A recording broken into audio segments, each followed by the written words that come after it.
What's up, everybody, and welcome to episode 51 of the Hella Average Gamescast. It's 1 week away from being a year. Goodness gracious. That's crazy. We're getting old here. It's wild, man. It's like a year ago we were having the conversation about finally doing this. Yes, we were. And we were like, we bought all the equipment and we were ready, and now we're 1 week away from a 1 year anniversary, bro. It's wild.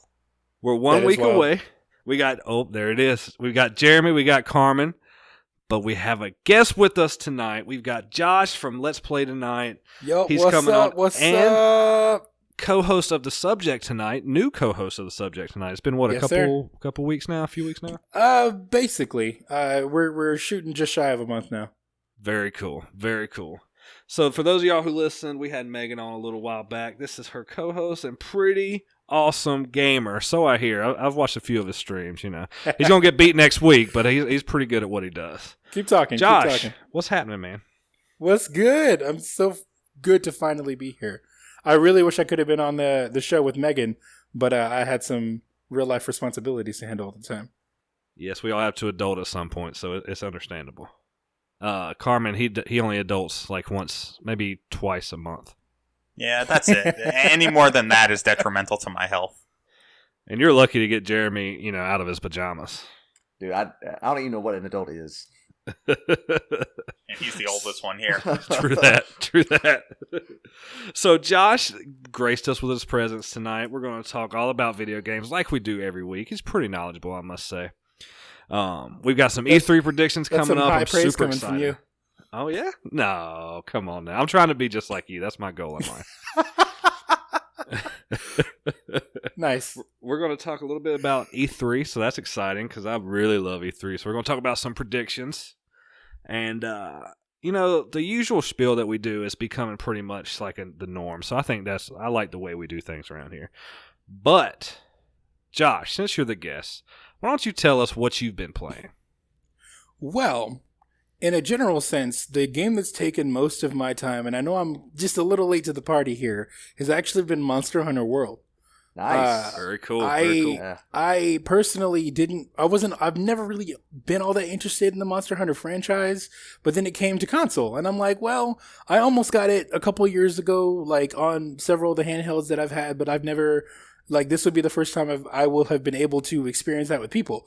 So I'm like, you know what, let's go for it. And I'm having a fantastic time, even though I'm mostly playing it by myself because everybody else has moved on from it by now, but I can still get a lot of stuff done, and it's a lot of fun. You should have just stayed like me and just never touched it. Karma's been a naysayer. Me and Jeremy jumped into it. I played a lot by myself too, and I still had a lot of fun with it. And I was kind of like you. This was the iteration that felt the most accessible. You know, and like it is. Yeah, it was on console. It was beautiful, ready to jump right in and learn it. So yeah, I'm kind of right there with you. Don't let them fool you, Josh. They've put a combined like 6 hours into this game. I'd say I've got a good, probably not a lot for Monster Hunter, but I'd say I've got probably about 25 to 30 into it. And I myself am pushing, I think, like about 200 or so hours, but that's because I like the game, and it's really easy to grind when what you're fighting is a giant monster that changes the way it fights you, instead of like bullet sponges that don't change how they approach at all. Yeah, and you know I didn't put near that much time into it, but I did like the grind. Like once I got the gist of the game, because at first I was like on the fence about it, but then I realized that grind could be a fun ass grind. So I get the appeal to it. But you really have to give it your time, because no other time will you get as much out of it. Like, it's not a game that you can play for just a few hours and then be done with it for like a week. Like, you've got to spend some time either learning the mechanics or finding your good weapon or all the other good stuff, making sure your items are stocked. All the preparation that you go into, or that goes into like going after these giant things, really pays off in the long run if you do it. But a lot of new players, myself included, just went right in there not realizing there's all these things that you can do to help yourself. Oh, me too. I still don't know near enough about the game, and I was learning on the fly as I went because I never was a Monster Hunter player. So, you know, I love the game for what it was, and it's one that I think you could go back to. But yeah, I was kind of just like that. Like, you cannot pick this game up and set it down. And I think I did that too much with it. That's why I didn't get a lot of playtime into it. Makes sense. And then I think me and Jeremy were talking right before everybody got kicked. I think that Dragon Ball came out right after, and it kind of tore me away from it for a little Yes, bit. it did. Actually, I have a funny story for you guys. So, me and my cousin have been like gaming buddies since we were little. Like ever since we first had our first gaming console, we've been like playing games side by side, like pretty much our whole lives. And at the beginning of this year, when both Monster Hunter and Dragon Ball came out, I bought Dragon Ball because I was interested in Monster Hunter World, but I wasn't really going to buy it, and money was tight at the time. So I spent my money on Dragon Ball, knowing that I would love the shit out of that game, and I do. So I find that like one of the random days, I think it was like a week after the game came out, my cousin sent me a message, and he's like, "Hey, check your Xbox messages," and I'm like, "For what? Like, did you send me a clip or something?" And he's like, "No, just check." And I found out that he legitimately bought me a whole copy of the game because he wanted to play it with me, and I hadn't bought it yet. So I got myself a free copy. That's sick. You should tell your cousin he's the real MVP right there. He is. He is the real MVP. If you ever listen to this, my brother, you are, in fact, the real MVP. Thank you so much. This is coming from a guy who nobody ever buys me shit. I got terrible friends and family. Jesus. That's awesome. So Monster Hunter, that's been taking up most of your time, huh? Have you been diving into anything else, or is that about it? The only other games that I play, I play a lot of fighting games, and I put some time into all of them here or there. But the only other game that's taken a lot of my time, other than Monster Hunter, is probably Smite, because a lot of my friends play it. That's one that I've really, like, I have been told to get into, and I have not got into, and it's always been in the back of my mind, like, I need to try it. I feel like it's the MOBAs. It's the MOBA for people who are interested but aren't looking to get too deep into it, because it's not like League of Legends, it's not Dota, it's not nearly as complex as some of those games. There aren't nearly as many like characters to play as, but at the same time, like all of the general strategy, all the itemization, all of the customization, it's all there. So if you've been interested and want more of a like, this is pretty, I want to look at this, rather than the top-down isometric view that you normally see with a MOBA, like, Smite's for you, man. It's going to take some getting used to, because you need to learn how to MOBA, but it's great. Yeah, and I don't know how to MOBA. I have tried League of Legends, but I feel like League of Legends and Dota is like one of the, well, Dota more so, is like one of the most brutal and unfriendly games to get into if you're not into it. Like, it's daunting. Like, you don't casually play Dota. Some people casually play League, but you don't casually play Dota. Just like you don't casually play Virtua Fighter. Like, you don't do that. Man, you haven't seen me play Virtua Fighter, man. The closest thing I get to a MOBA is Overwatch. It's got some MOBA like. It has 3 lanes. That's it. That's all I got. That's the extent of my knowledge right there. Who's coming next? Carmen, tell me what you've been playing, buddy. Well, I've been grinding on Resogun just to make sure my thumbs are nice and fresh for next Saturday. I'm ready for that. I got the cobwebs off after not playing it for weeks. And then I've been back in God of War. I've been working on that hundo %, trying to smash Valkyries and find chests and grind that out. How we looking on the playthrough right now? 4 Valkyries down. Yeah. Out of 7, right? 9. 8. 8? I thought it was 9. 8 Valkyries and then the Queen. Oh, yeah. Oh, so 9. that's what it Okay. was. That's what it was. Okay. Yeah. I hear the Valkyrie Queen's a bitch. Yes. I'm sure she is. Most of them are. Damn. Some of them, like, even, like, one of the easier ones that I fought, I just, like, kept doing stupid shit. I get her down to, like, a quarter of a bar of health left, and then just get smacked. And then, of course, not buying heal stones. Yeah, like, I'm not buying them. No, fuck that. I'm not buying resurrection stones. I'm going hard in the paint all day. Have you fought the Valkyrie that, like, yells Valhalla, like, 3 times in a row? No, I haven't. Where at? And is that in Midgard? I'm not sure, but, like, I saw a YouTube video, and it was like, what she does is like she'll yell like Valhalla 3 times in a row, and like she jumps up in the air and does like the smash attack on the ground, and like people were doing like YouTube fail videos, like people falling, and like she would like yell Valhalla 3 times and like be clipped in the video and like hit the ground, and somebody would like fall or like hit their nuts on like a pole or something. It was great. One of the funniest things I've ever seen. It was amazing. That sounds awful. It would be terrible, yes. You never want to hit your nuts on anything. Well, that was like I watched, speaking of that, this nut slapping thing, like, I watched the LA Beast, and he would eat a hot pepper, and then he would go walk around to like this like 2x4 and just nut slam. Wow. And then he would get back and then eat another pepper and rinse and repeat. Like, it was pretty ridiculous. It was clickbait, I guess. I don't know. That just sounds terrible. It's just his personality. If you've never watched the LA Beast, like, as soon as you hear him talk, you'll be like, yeah, that's a guy that will just slam his nuts into wood. No problem. That's fair. I encourage you all to just watch one video. LA Beast. All right, I'll check him out and see what happens. What else you been playing? And then I've been playing a little Rocket League again. Me and Will have been slapping, so we've been doing pretty well on there, even though it's been frustrating. And then that's it. Very cool, very cool. Jeremy, you're on stage. Spotlight's on you.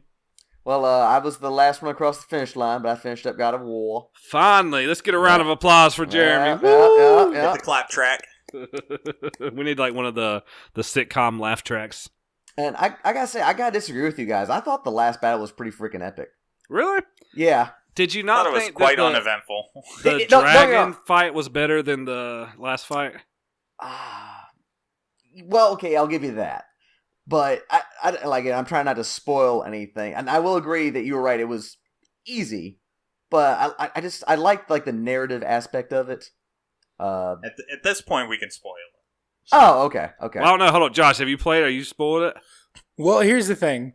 I have not played it, no, because I don't own a PS4, but I've seen the entire game played to completion, so I know everything. Okay. All right. We'll spoil it then. Yeah.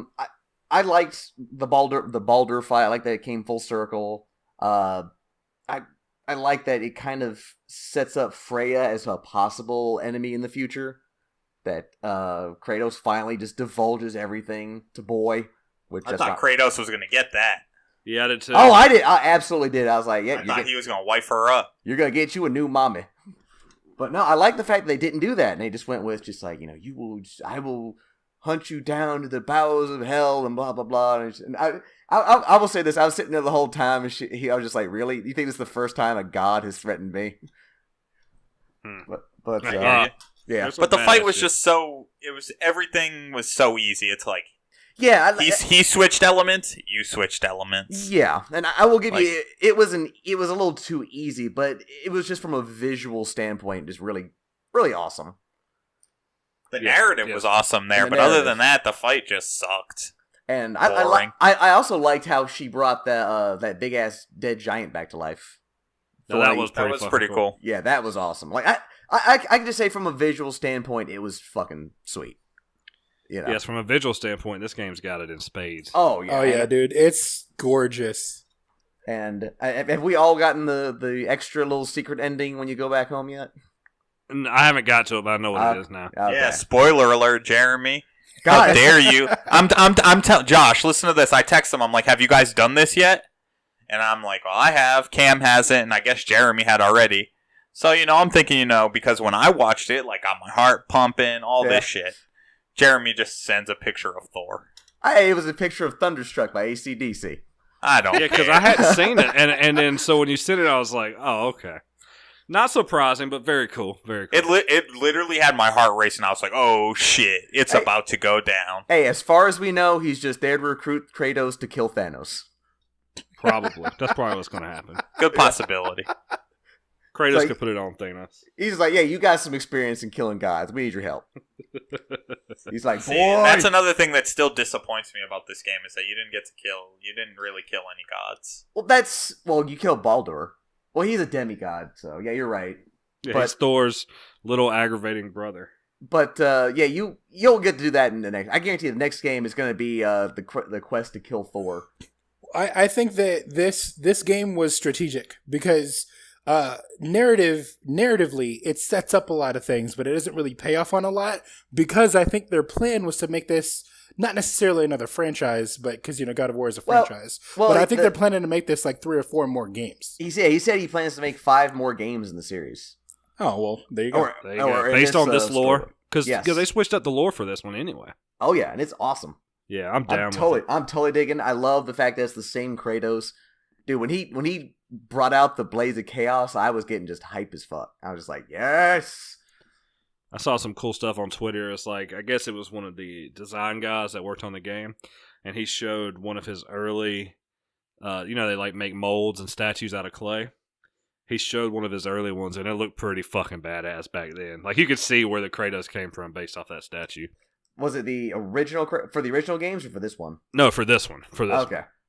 He looked a little bit more human. He had like a more pointy beard. He looked like scruffier and angrier. Like, he looked a lot angrier for whatever, if that's possible. I mean, I don't know if I've ever met a more angry guy, but I don't know. I will say he seemed a have bit you hung more. out with me? well, yeah, but you're not 24/7. Kratos is mad 24/7. He was like Cam. He 365. was Cam with those Loco Rocos, whatever you call them. Loco Rocos, Four Loco Locos, Rocos. Jeremy, get it Four right. Locos. Shit, Jeremy has to drink a Four Loko next Saturday. Jeremy would die. I would. Jeremy would die. I would take one sip and just be dead. I am Josh, have you ever drank a Four lightweight. Loco? What is it? It is.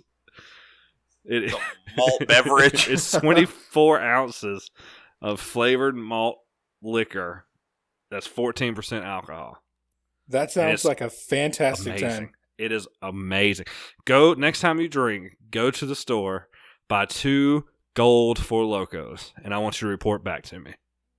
I will get right on that as soon as we get done with this episode. Right now, yeah, just do it fucking right now. Who Right cares? now. All right, Jerry, what else you got? Is that it?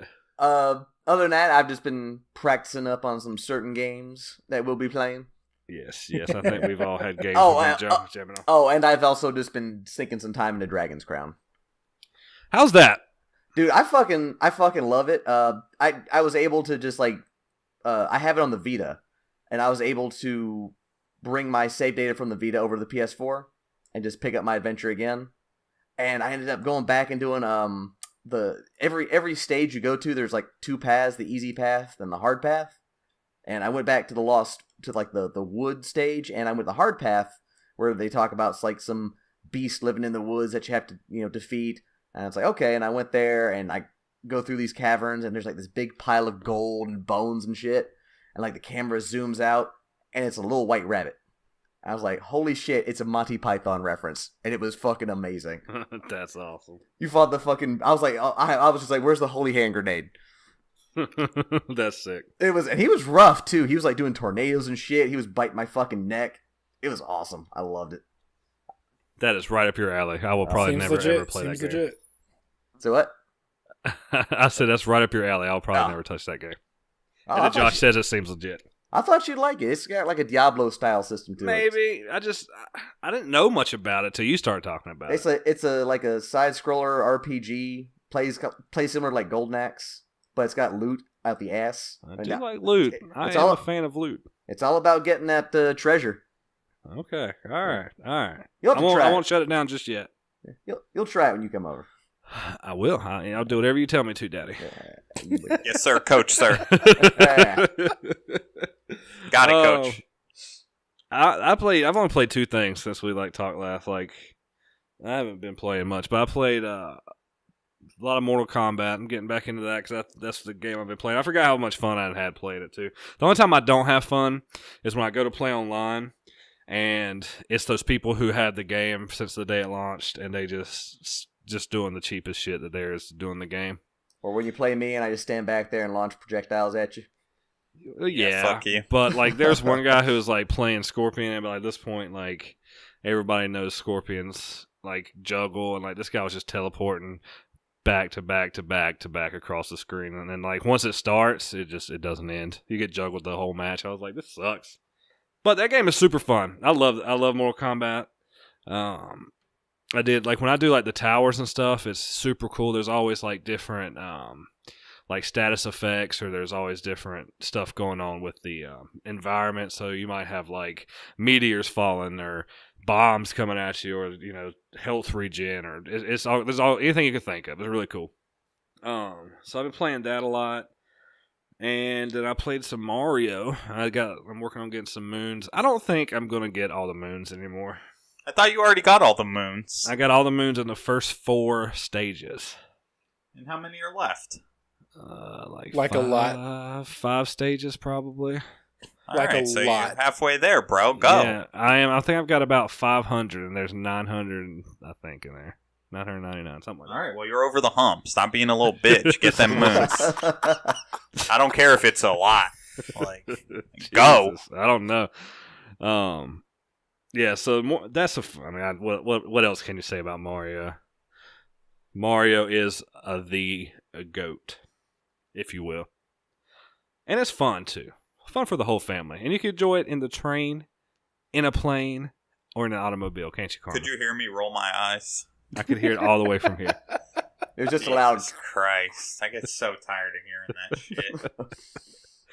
All right, let's keep it moving. Josh, our honored and esteemed guest, you have a little ritual that you guys do for every podcast.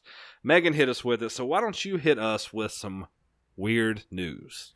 So, I mentioned this in our little preamble before we started recording today, but when I look for weird news, unlike Megan, I normally like to get news that's gaming related, and I always like to get things that are like fun for the whole family, or if I'm looking for things that are like crazy, weird, and out there. But this is news to me, so I'm pretty sure it's going to be news to you guys. So we all know about The Witcher. It's a fantastic series. If you haven't played it, go play it. Start with 2 because 2's the best, and then go to 3. But apparently, there's a Witcher musical that's opening in Poland. Wow. Really? Yeah. Is the soundtrack isn't that like good? Well, it's not even just that. Like it's a full blown like series. Like it's supposed to have up to 51 people on stage, from actors to dancers to acrobats, and even has a full orchestra. This is gonna be like a huge thing in Poland. Wow. I think it started at some point, I believe, earlier this year. In fact, That is insane. I have not heard one drop of news about it. Yeah, same here. There was no drips in the barrel. proverbial barrel, as Cam would say. So I have played with The Witcher 3, and I messed around with The Witcher 2 as well. I appreciate the series for being what it is, but The Witcher 3 was one of my games that everybody loved, and I just couldn't get into for some reason. Same here. Not saying I don't, I understand exactly what it's for, and I appreciate what it is, but for them to have a musical, that's like that's kind of a big deal, right? Yeah. Geralt's making it to the main stage. he's even going to be in Soul Calibur 6. Yeah. That's pretty sick. I'm pretty excited about that. Man, that's weird. That is weird. And in Poland, of all places, why the hell in Poland? Well, I'm not sure. The game's based in Poland. Is it? Oh, is it? Like, I didn't know that. Medieval Poland. But I think the Oh, books. okay. I think the books are written by a Polish guy. Oh, even better. Yeah, so there you go. So the game is the books came first, right? Yeah. Yes. Okay, and then the game, and now they're doing a series, and well, apparently they've got a musical, and then they're doing a series as well on Netflix. That won't be out until like 2019, I think they said. Yeah, I'm excited about that too. It's I mean, huge. the lore in The Witcher is heavy and deep. I like it. I would watch the series. I didn't care for the games, but the story seemed interesting. I just couldn't follow what the hell was going on. But I started with 3, so that's why. I think it's interesting that both of you didn't enjoy playing the game, and I think I can tell you why. Why? Enlighten. So in large narrative-driven games, I call this the Mass Effect effect. Okay. So in like extremely large narrative-heavy games, one thing that normally suffers, or at least isn't as interesting as other games, is the aspect of combat. Like, I love The Witcher. I love what it does. I love the characters in The Witcher. But I would always rather watch cutscenes than actually fight shit. Because, like, took the not to words say out of that our the mouth. combat is Yeah. bad, but it's just not as intuitive. It's usually not as, well, simple isn't the word I'm looking for. It's usually pretty deep and supposedly complex. But just like how in Mass Effect, as you play through the game, like, your fun is in watching the characters interact and experiencing the story, not necessarily shooting things. The shooting mechanics aren't always the best. Man, you couldn't have been more spot on, because I found it I didn't like the combat at all. It was very much like a really watered down Arkham. You know, it had like janky ass controls, and I Cam knows this. I am not a fan of like weapons and armor deteriorating, which this game had. That's fair. But I just could not get into the combat. It was the same. I was And the you do exact same a way. lot of it. Like the game, Yeah. you do a Yeah. fair bit of fighting in the game. So I can see why that would shut you down. Yeah, it's a shame because I was gonna say, because I liked I love the beginning of it where you're in that first village and you had to hunt down that griffin or whatever it was. Mm-hmm. But then right after that, I was just like, man, I just lost interest, just plummeted. Yeah, I was the same way, and you were spot on. I think I said the exact same words on the podcast. It was just the combat. Just it got to me to the point where I was like, I do like the lore, I like the world, I just can't do it. It's not as fun. Maybe one day I can forgo the combat and get the whole story, or I might just watch the cutscenes on YouTube because we have that's what I do. Internet now. So you never played it? You just kind of watch videos on it? Well, no, I did play. I played through all of it myself, but there's a good bit that I didn't see, and so I watched all the things that I didn't see on YouTube because obviously there's footage of everything everywhere. Oh, yeah. Perfect. That's a great way to do it too, honestly. But if you're ever in Poland, I suggest checking out The Witcher musical. I don't even have to see reviews of it. I just think that you need to see that if you're ever in Poland. There might be stuff on it on YouTube. You should check it out. Yeah, I'm sure everything's on YouTube. Yeah, go check it out. I can just picture Geralt in like a copper wash tub singing an opera. I don't know, man. I can't decide if I like that or not. Let's keep it moving. Let's talk about video games, not Poland operas. We got some new releases to talk about. We actually got a few to talk about this week. We've been kind of dry lately, but I think one of the biggest ones coming out, we've got Detroit Becoming Human coming out May 25th. It's got some good buzz so far. Colin Moriarty, former senior editor of IGN, called it his game of the year so far. Which tells me he hasn't played any games this year. He's platinum God of War. Jeremy is not a fan of this Detroit buzz right now. Nah, well, there's no buzz. I mean, like, everything I've seen has literally been 7s and a couple of 8s, and that's about it. That's not what I would call game of the year material. I see a lot on Twitter about it, and these, and more so than looking at reviews. I have seen a couple reviews like IGN's and Kotaku. Kotaku did give it a 7, but I think overall though the buzz is pretty good. I mean, surprisingly enough, it's not terrible, and they say it's the best like David Cage game out there, but that's not saying a whole lot. Well, like I said, I never played Heavy Rain, but from what I hear, that's a pretty good game as well. It's a good story, but it's just a bad game. If that makes sense. It is a very bad game. It is a good movie. It is an awful game. Yes, and that's what I feel Detroit Become Human is. It's a good movie, but not a good game. Apparently, they juggle these 3 storylines in it really well. That's part of the charm of the game. So, like, at first, this wasn't really on my radar. I've known about it. Didn't really get hyped about it, but now that I'm seeing this and hearing a little bit more about it, it sounds very interesting.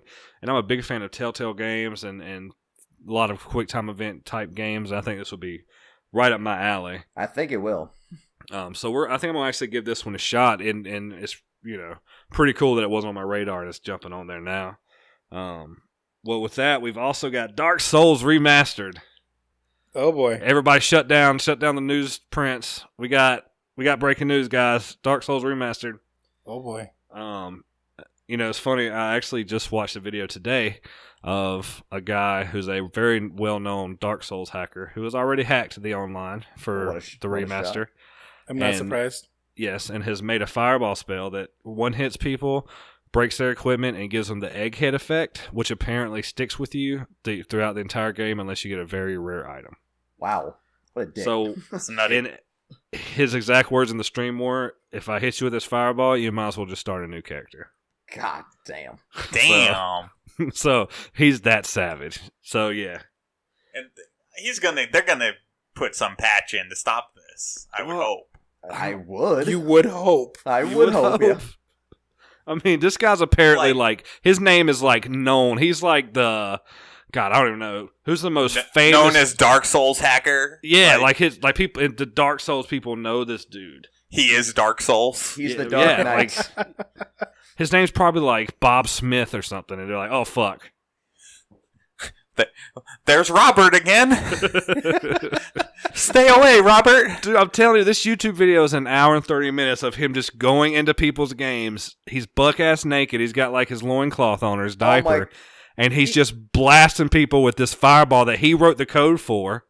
And just is fucking like demol. It's crazy. Dude, I know who he is now. He's that guy from South Park. That he who has no life. Yes, that's exactly who he is. The Oh World my of Warcraft God. episode. Oh man. Yes, It's so if you get a come chance, full go circle, check that baby. shit out. Now, however, I hear that Dark Souls looks amazing as the remaster. I'll probably get this. I'm gonna wait for a sale, but I'll have all 3 Dark Souls on my PS4 now, if I get that. I'm not the genre. I don't know what the actual genre is called. Hyper-realistic? Hyper-real? Die Combat. constantly Yeah. genre, I guess. I'm not a fan of the genre. What about Josh? You play the Dark Souls or the Bloodborns or anything like that? So I have an unpopular opinion about Dark Souls. Okay. My favorite kind of opinion. So hate's a strong word. I can't say that I hate Dark Souls. That's unfair. And that's why I'm using it. I do not like Dark Souls, the Dark Souls games in general, because I feel as though not necessarily that they should be accessible. I understand that it's a game basically made by hardcore gamers for hardcore gamers. Like, you're supposed to get good. I get that. That's not a problem. My issue is I think the difficulty in Dark Souls comes from too much trial and error. Now, I understand that trial and error is an important part of difficulty. Yes, obviously you're supposed to learn how things work, but I feel like far too many things in the Dark Souls games are, oh, you've died to this, now you know it's there. Dark Souls does not teach you how to Dark Souls. You have to just figure that shit out. You just have to die till you figure it out. Exactly. And other hard games have like a tutorial. Like, it doesn't even need to have a tutorial. They can just be like intro levels that are well designed that show you how mechanics work and then expand upon them. Dark Souls doesn't necessarily do that. That bothers me. You know, on the one hand, I can agree with you. On the other hand, get good. I didn't enjoy. I started Bloodborne 3 times when it was free on PSN, and I did not enjoy it even for a second. And Bloodborne became one of my favorite games of all time. That was as interesting to see the economy there. Now, this is coming from someone who's played through all 3 to finish. I've not to completion, but I've played all the games, so I feel confident in saying that I have this opinion after experiencing enough of the game to have this opinion. But I think they're great. I think the atmospheric storytelling in them is one of the best things about them. But as a whole, I just wish they did more to teach me how to Dark Souls. I played Dark Souls 1 and said never again. Bought Bloodborne. Bought Bloodborne and I said this is a little bit easier. Still sucked. I love Bloodborne though. It's just I haven't got pulled into it all the way. Like, it's so fun. So I'll admit too, Bloodborne. It took me. It's gonna sound weird, but it probably took me like 40 hours until it clicked. Like, this game sucks. No, that was it. It never sucked for me. I was like, this is pretty good, but it wasn't around until I got Kinehurst Castle, where I started getting it. And I was like, man, now I understand it. I'm like, I want to just keep grinding and finding the path, fighting this boss over and over and again, trying to find out his pattern. And then after that, I was just hooked. And I sank 200 hours into it. Man, I've been playing the Destiny franchise for probably 400 hours combined, and it still sucks. I could have told you that and saved you 200 hours. I can't knock Destiny. I haven't played in a while. Carmen, you been playing any of that DLC? For what? Destiny. Nah, bruh. It just didn't hook me. It seemed slow. The game seemed sluggish. I couldn't get into it. Yeah. All right. It's not Destiny 1. It's not. But Destiny 1 was also bad. But Destiny 1 had the grind. So that's the best part. But you see, it was bad, but it was consistent. That's fair. Consistently bad. That's fair. It was consistently bad. And you bad. knew what you were getting. I ran the raid every night. I would run it on all 3 characters on Monday, and then I would just raid Tuesday, Wednesday, Thursday, Friday.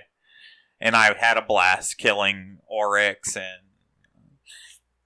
what was the other one? Atheon, maybe? What was his name? I can't remember. I don't remember. From Vault of Glass? Yeah. That sounds right. Do that, do Crota. Atheon, Oryx, Crota. Yeah, No, so Atheon, Crota, it was Oryx. consistent, but this one, it just doesn't feel good. And it's the raid isn't that fun. It's I enjoy doing it, but it's I only want to do it once every 3 months now. Yes, I can agree with that. And like that's fun, and especially if you get people that can listen. Like as long as you have ears and thumbs, we can do it. Like that's no problem. Listen to Sensei Carmen.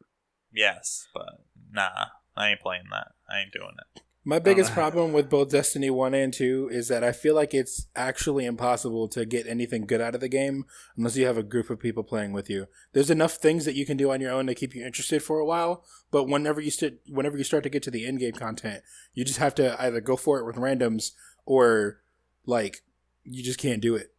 It's impossible. I LOG'd the hell out of Destiny 1. But I found joy in other things in Destiny. Like, I'm not proud of these moments. But if you ever raided with me and I booted you before you got your loot, I'm really not sorry, but I kind of feel a little bad. We would beat the raid. The chest would be spawning, and we would kick the whole group.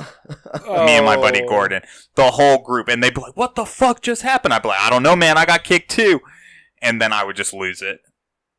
Oh, See, that you just proved Josh's point.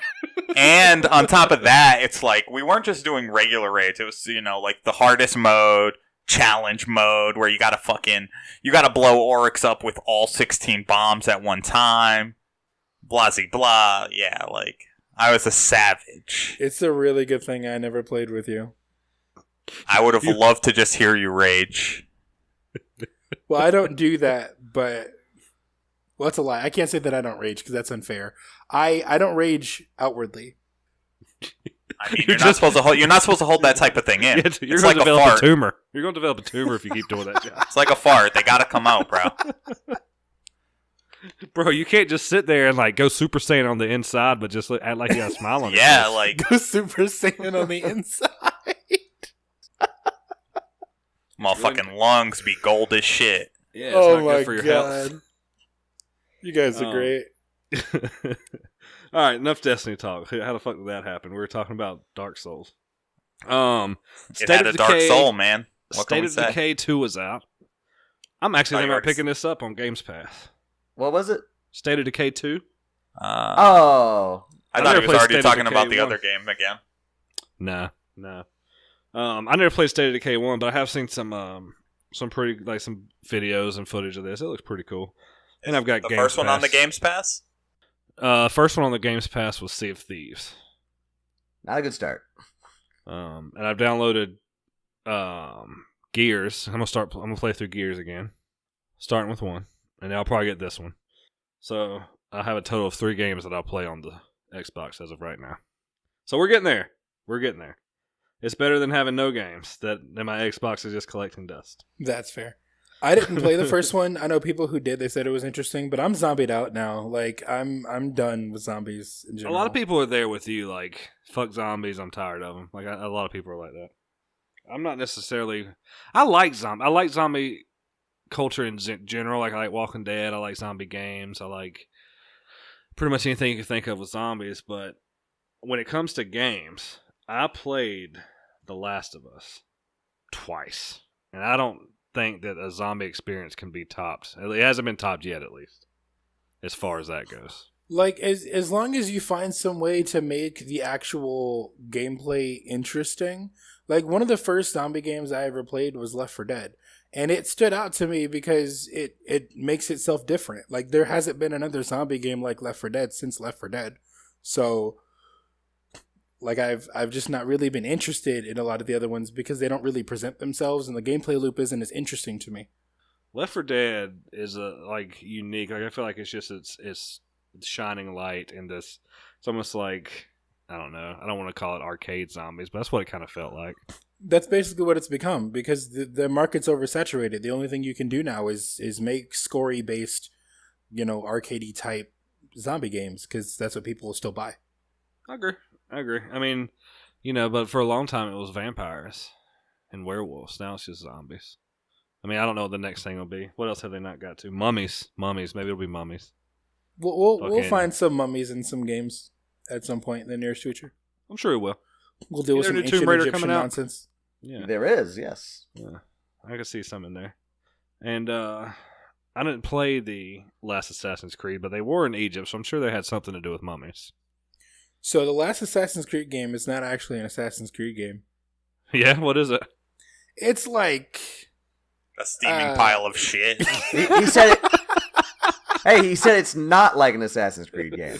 so.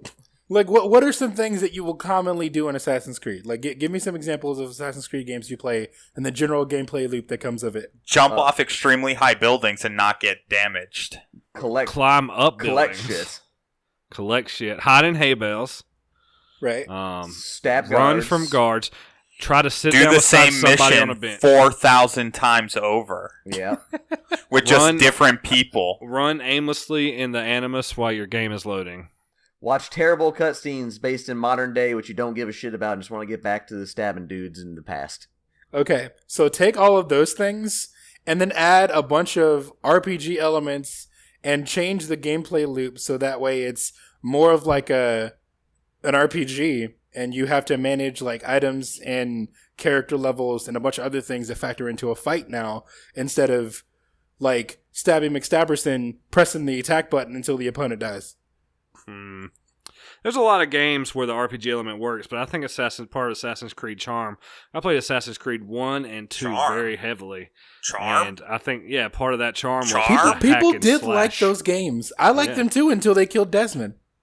And then I had no interest in the game anymore. I am an OG, so I'm Altair all the way.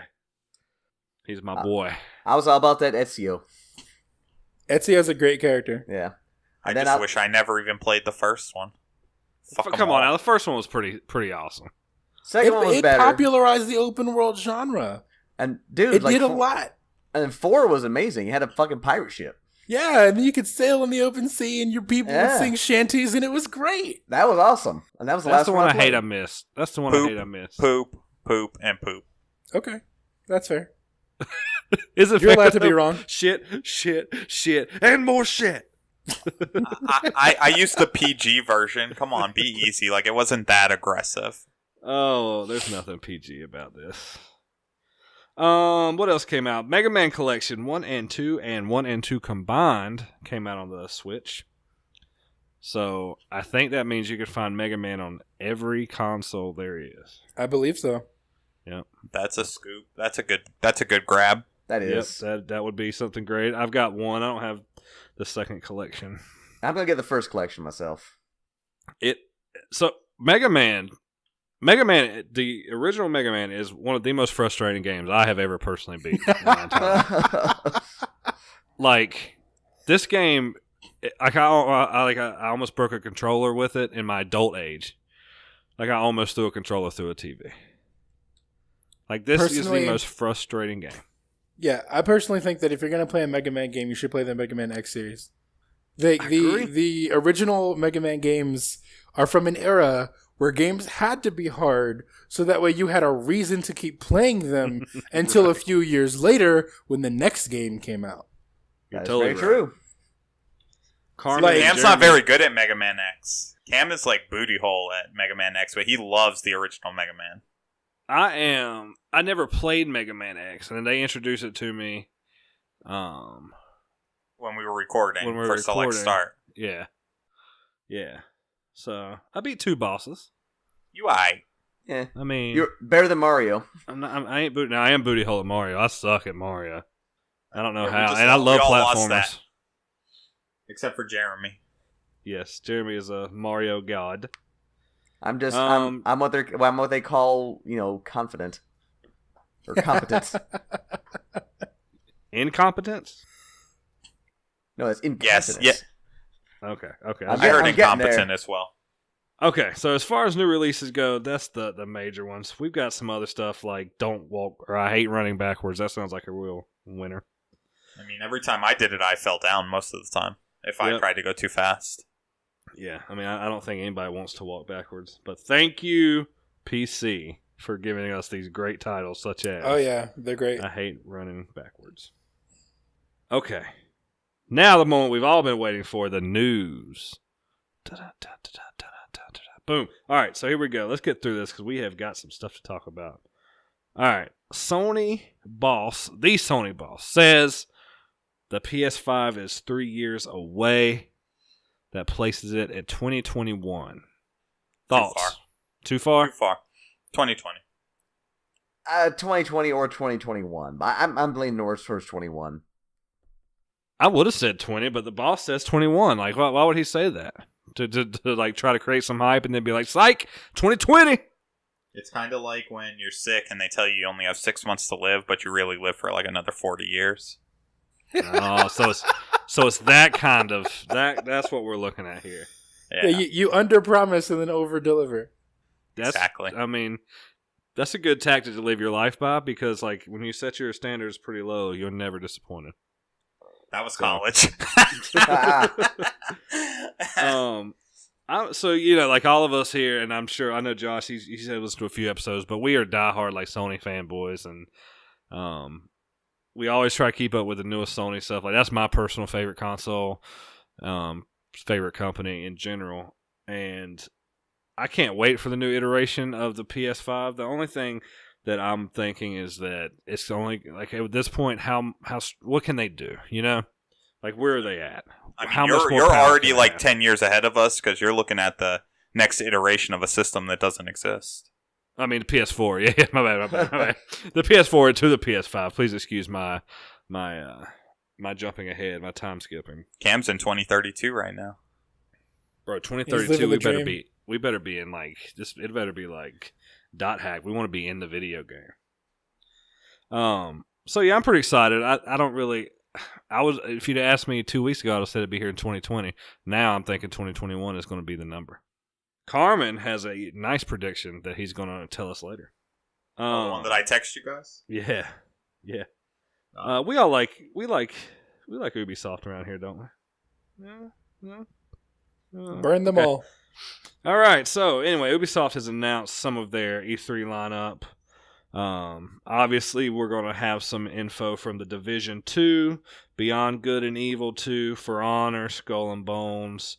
It looks like that their new Avatar game is going to be. It was absent from the list, so we don't know if they're going. If that'll be something that happens to pop up secretly.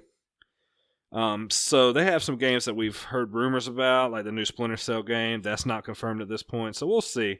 But it looks like, Ubisoft, I think, in general, overall, I don't think we're going to have any major shocks from them. No. I got a feeling this E3 is going to be packed with a lot of announcements. Really? I think so. Well, I think it almost has to be. Like, I don't see... I can't think of a whole lot of scenarios where we get blown away. But I can think of a few scenarios where they give us some pretty good announcements. Does that make sense? Like, we're not blown away, but they're like, okay, well, Kingdom Hearts 3 will be out in January of 2019. I was saying, you guys are making some pretty big leaps over the messaging. Over the what? When we were messaging each other, you're making some pretty big, like, oh, I think Sony's going to do X and Y and blow the doors off. I was like, no way in hell. Well, Carmen has that big prediction. I don't. It's not a predict. It's a lofty prediction. Let's be honest. It's like if it happens, it blows the doors off of everything. Well, yeah. I mean, shooting for the moon's one thing. But we're jumping. We're jumping topics at this point. We'll talk about that a little bit. We're getting cuckoo bananas. Ubisoft, as I finally refer to them as, they usually keep it pretty straightforward. That new Splinter Cell game, if they show some of it, that'll probably be the highlight of that. Probably. Yeah. That's the thing that most people would want to see from them. Yeah, that and Division 2, I think, are their big contenders. I don't know a whole lot of Beyond Good and Evil and like that world. Yeah, I never got into it myself. I mean, apparently it's pretty like it's a cult classic. Cult classic. Yeah, exactly. So that's probably gonna be a big one for the people who are down with it. It's just not something I know too much about. So we'll see. I mean, Ubisoft is never like I can't wait to fucking see the Ubisoft press conference. They always have a really sick dance off for Just Dance with like pandas and shit. It's fucking weird. It's really fucking weird. One of our favorite games here at the Gamescast, Josh, is PUBG. In case you didn't know, it happens to be Carmen's game of the century. Yes. Good to know. Game of forever. And the new map has finally made it to the Xbox One, Miramar. So if you haven't yet, go play PUBG Miramar on the Xbox One. Isn't that Please. Myanmar? It is Miramar. It's Miramar. Miramar. Oh, because I guess they're paired in Myanmar. Maybe. I have played. It's that you can't name your map total shit. Like that's the only reason. Like game doesn't. You can't name your map. Game doesn't render correctly. Josh, were you about to tell us that you put 600 hours into PUBG? Oh hell no. But I can tell you that I've played both PUBG and Fortnite, and I personally prefer PUBG over Fortnite. Although I'm not a big battle royale fan. Okay. Now, so PUBG obviously has its niche because of its player base. It's realistic. It's basically Battlefield. It's a battle royale. I think Fortnite has been a little bit more accessible to a wider audience. I think that's why it's taking all the hype up. You know what I mean? I can tell you exactly why. It's cartoony. Yeah. Oh yeah, absolutely. If PUBG was released with Fortnite's like visuals, it would have been just as successful as Fortnite. I absolutely agree. So you think they went the Battlefield like trying to be more realistic route? It kind of hurt them in the long run. Well, I think that was a product of how it was born, because it was born as an Arma mod. So it was using kind of the already there assets of a game like Arma, which is already a realistic shooter. So while there are some ridiculous things in there, like some of the things that you can purchase for your character, some of the skins that you can have, they look kind of ridiculous, but it's like the actual game itself does not look ridiculous. You can just make yourself look ridiculous in that game. You can, and I was all like, back in the day, I was so like on the PUBG train, it was ridiculous. And then I kind of came over to the Fortnite side. I haven't played both. I will say I've spent much more time on PUBG on the Xbox, which is not the most polished version. It's actually probably one of the worst way to play. It is. So unless you're running an Xbox One X. Yep, don't have the X. I've got launch Big Daddy Xbox One, so that thing is like, you know how like when you rev your car up to about 8,000 RPMs? That's what my Xbox sounds like when I'm playing PUBG. Yup, I'm not surprised. I got an OG Xbox One myself. Yeah, so that thing is tough. My PlayStation never does that. The only time I heard my PlayStation do that was the other night when I was playing God of War. I was like, okay, God of War, I see what you're doing here. It did that for me too on God of War. I love to hear my fan come on. That means the game I'm playing is pushing my system to the limit. And you got a Pro too, so that really says something. Yeah, for real. Speaking of PlayStation, Scuff has now licensed a PS4 Elite controller. It's going to retail for $200. What's a traditional Scuff, Carmen, or does it vary? They vary depending on what you do to them and which one you get. I think mine was $179. That's a guess, though. I can't remember. Okay, so you can get this Scuff style Elite controller for the PS4 for $200. Doesn't sound like a terrible price. If you're going to buy an Elite controller, you're going to put some money into it, I feel like. I won't go back to normal controllers after playing with the Scuff.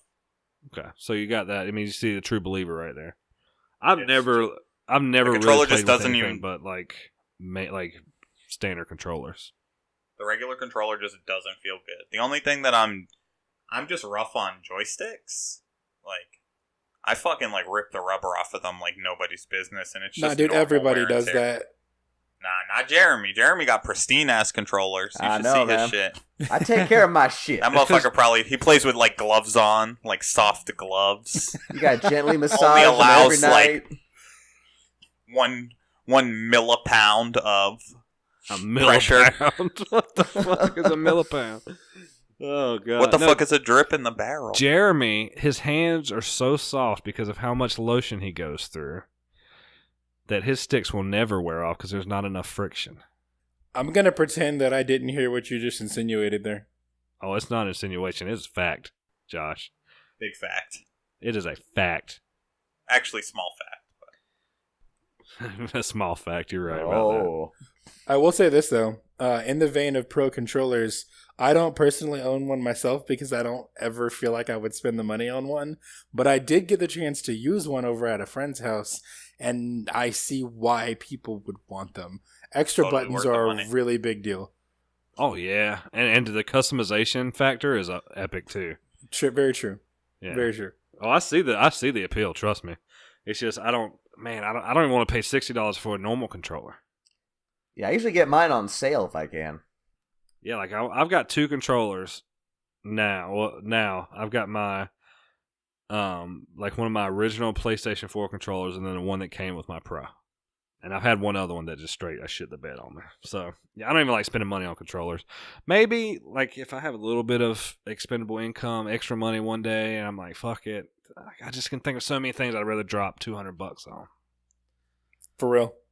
I mean, even game related, like that's 3 almost games. That's like a system. Yeah, or a system. I mean, yeah. I mean, it's basically 3/4 of the way to a Switch. Or 2/3. Yeah, I mean, I don't even know how much they're running now. I got mine for I think $350, but it came with a game. Okay, so that sounds about right. Yeah, so I mean that's that's a big drip in the barrel, son. Yeah. Along the same lines, I should have put these 2 together because they're both battle royale. But we were talking about PUBG earlier. But H1Z1's now made it over to the PlayStation. It released May 22nd. So it's the newest battle royale on the console. This H1Z1's obviously been around for a while, and if I'm not mistaken, Brendan Green, the creator of PUBG, actually modded with Arma and H1Z1.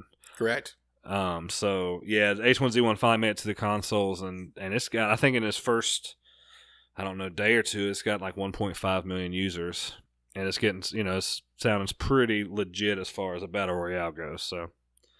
Just another contender in the battle royale arena. I'm going to go ahead and make this statement now so I don't have to make it later. I think the battle royale genre is a cancer to the gaming industry.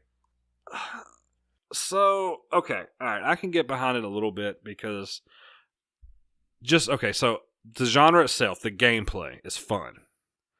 What I think is going to happen because of it, I think, is the cancerous part, quote unquote, because we're going to get nothing but battle royale clones and games for the foreseeable future. They're taking out, complete campaigns in games like Call of Duty just for adding battle royale modes. Yep. It's becoming a cop out, and it's going to all of a sudden every game is going to be a battle royale game, and it's just going to be the market's just saturated, and it's terrible.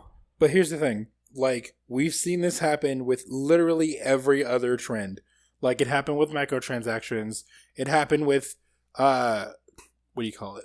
It happened with multiplayer modes even, before microtransactions were even a thing. Everything had a multiplayer mode because everything felt like it needed one. And because one game was successful doing it, every game has to do it. It's baffling to me how all of the people who make all the executive decisions in all these games can look at a thing and be like, this is making a shit ton of money. We need to do it right now. Fuck everything we were doing before. We need to jump on this battle royale hype train while it still makes money. And then they're going to oversaturate the market. Nobody's going to want to do it anymore. And it's going to die like everything else. I agree. But you got to think money, the bottom line is money. When they see how much money PUBG and how big PUBG got, they're like, okay, all right, we're leaving money on the table if we don't do this. Like, the PUBG hype, I saw the PUBG hype come. Like, this was back, like, I'm a huge fan of Giant Bomb. Like, one of the dudes from Giant Bomb is this big PC gamer.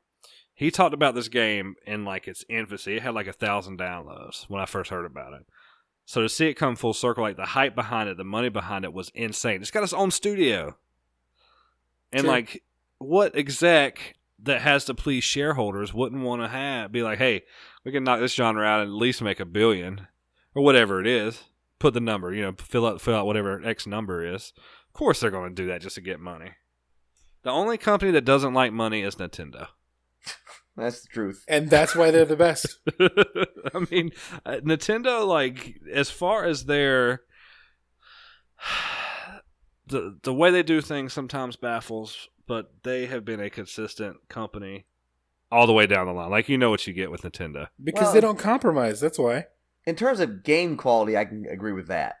Yeah. Well, that's what I'm talking about. Yeah. Like, game quality, I mean, with the hardware quality, But for what Josh just said, they don't compromise. Yeah, but they don't compromise either direction. It's like, if something's bad, they don't change, and when something's good, they don't change. Exactly. It's like, we do it our way, and that's it. Like, oh, you want to voice chat with people? Get the phone app, plug your microphone here, do 12 jumping jacks, untie your shoes, double knot your left shoe, triple knot your right shoe, wipe your nose, and blow a snot rocket. Like, and then you can connect.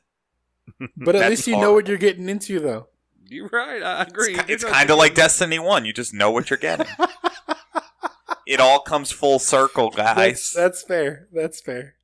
So yeah, we'll see, and I do agree with you on that, Josh. Well, and I can't wait to see what more we have coming for this battle royale genre. Oh, there's going to be a lot of it at E3. If there's one prediction that I'm going to say, it's that there's going to be a lot of announcements, and every fucking new thing is going to have a battle royale mode. I know it's happening.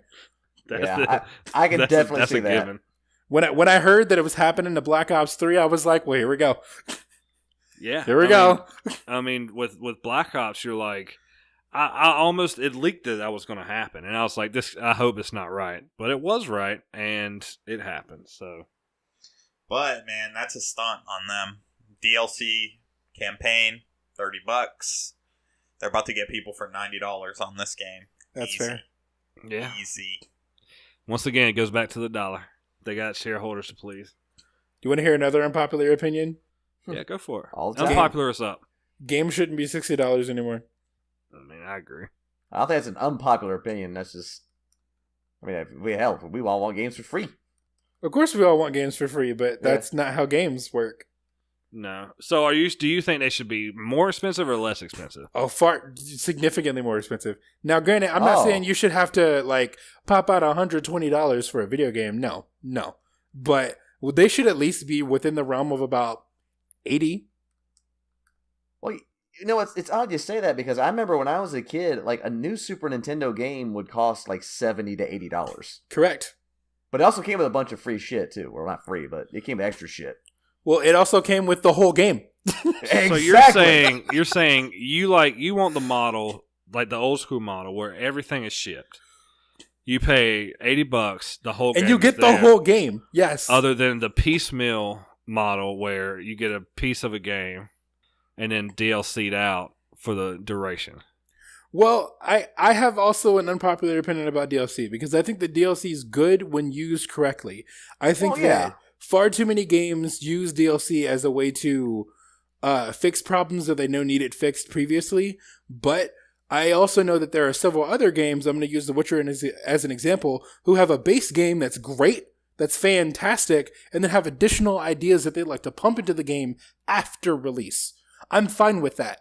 If you have additional content that you would like to add to the game afterward. But so many of these things that people add as DLC are like random challenges and shit you could have definitely put in there, but you had to sell it for $10 because you feel like something should be added after the release of the game. I agree. That's what I don't like. But the thing is like, I mean, that's almost a pipe dream. In today's day and age, or in today's age, like everything with the power of the internet, like being able to download a giant DLC file in a matter of seconds, like they're going to do this and make money hand over fist. It's not going to change. It's not, but I wish it would. And I feel like more people should speak with their wallets and help to change the gaming industry. So I agree with speaking with your wallet. If you don't like, especially if you want to boycott a game, don't buy it. Don't support it. But big business right now, and some of the biggest offenders are like EA right now. That's why everybody hates them. EA will take a completed product and make that thing look like a puzzle. It's missing so many pieces that they're going to sell you later. Or they'll like, they'll announce something really awesome like Mass Effect Andromeda and a franchise that people really enjoy and then give them no time to make the product. So it ships as this ridiculous nonsense. Now everybody hates BioWare when it's in no way BioWare's fault. Yeah, I mean, I agree with that. BioWare said they didn't want to release that game. That's not their game. It's not. It's EA's EA's way to shut down BioWare and make them do what they want them to do. Yeah, I mean, and they're just the biggest offenders, but it happens on every level. True. Destiny was my example would be Destiny. They piecemealed the fuck out of Destiny. Oh, hell yeah, dude. I really wish we would have had the original Destiny idea that Bungie came up with. I still love Bungie as a studio. I just wish they didn't have as many constraints as they did and could have made the game they wanted to make. Yeah, because I mean, especially with Bungie, like being as high caliber as they are, it kind of pigeonholed them. Exactly. Pigeonholed it them. But yeah, I mean, I agree, and it's not. I don't think that's necessarily an unpopular opinion. I do think that the state of gaming as a whole, I don't like the way it is, and I think me and Jeremy and Carmen speak about it a lot, especially with microtransactions being pretty. I mean, they're just blatant ways of people giving you the middle finger, you know.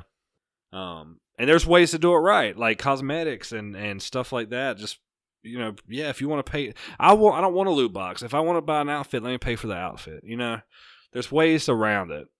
But I mean, I agree. If you want a full game, ship out a full game.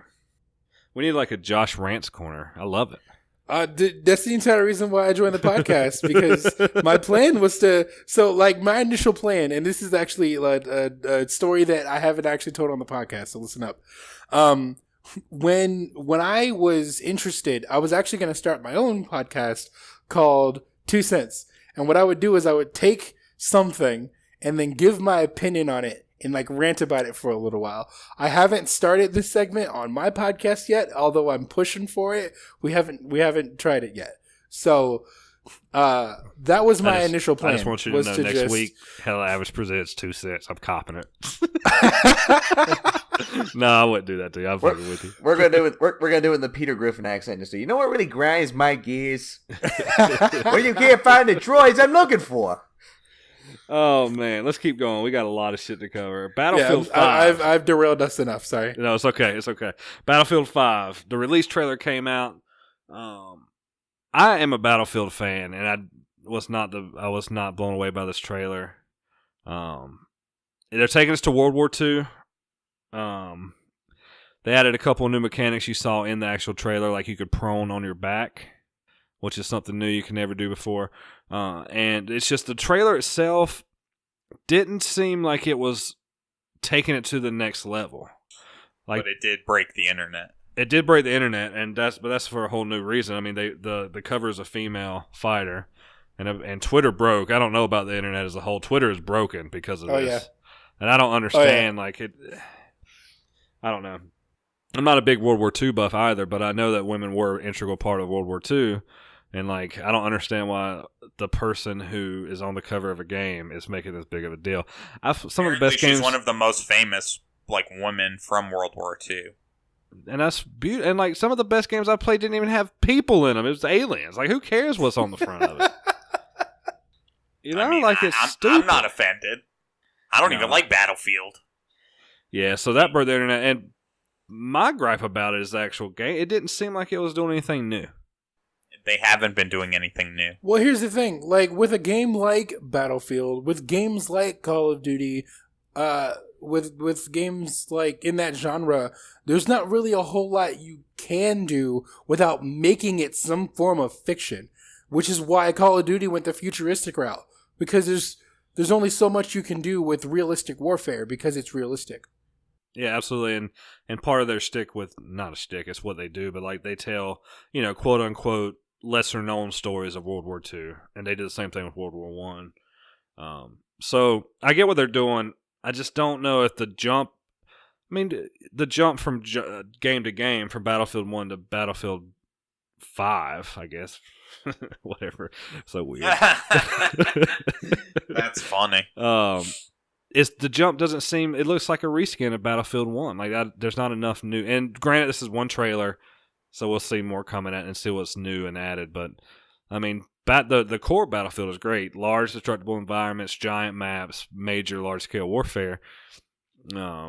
Maybe I just have a grudge against pumping out Battlefields basically on a 2-year basis. But that's what you have to do to keep people interested in that type of genre. Call of Duty's trained us to want that. Yeah, I mean, Call of Duty is the worst offender every year. Oh, that's one of my biggest things is these repeat offender games. Assassin's Creed started doing it, pumping out Assassin's Creed every year. After a while, I mean, it just gets, you're like, come on, really? Because you need more time than that to actually do and implement more things. So these games don't have the release cycles that all these other games that end up critically acclaimed. Like, you can't pump out a new God of War next year after we get this one. Like that's not how that works. That's not how greatness is made. But like they're not looking for That's greatness. not how greatness is made. Yeah. Very good line, Josh. I might steal that. Go for it. But no, I agree. Yeah, you won't get. I mean, that's why we're sitting here chomping at the bits for the Kingdom Hearts, or Because insert whatever game you're. It's had one of the longest dev cycles in existence, and it's going to be fucking crazy. It's going to be fucking amazing. Oh, I'm so excited, so ready. We'll talk a little bit more about that, I'm sure, in about 2 more topics. Fortnite, they're going to give $100 million to fund esports tournaments. Yo, That's a lot of money. That's epic being epic. That is epic being epic. Good on giving back. Top 17 games of last year's esports barely broke $100 million. They're putting $100 million into it for 1 year. It's insane. I mean, and it's great that they're giving back and doing that. This is going to pump it up more and more, and I'm excited. I'm down with the Fortniting. If I'm not mistaken, I guess the biggest prize pools have always been Dota, right? Well, they're the most established. Yeah, Dota's pretty high up there. I don't remember the list, but it's a lot of fighting games, obviously, because that's very big in esports. Yeah, fighting games and Dota started esports. Without those things, we would not have esports where it is today. I totally agree. I mean, the backbone is fighting games for sure. Oh yeah, the FGC is huge. Oh yeah, I mean I get what I'm assuming Street Fighter is the game. As far as the fighting game community goes for esports, would you agree? I will say that it started in Street Fighter, but so many other new titles have come in and made names for themselves. Like, for example, Super Smash Bros. Melee is also extremely huge for some stupid reason. But, there's a lot now. It used to kind of be Street Fighter and Capcom based.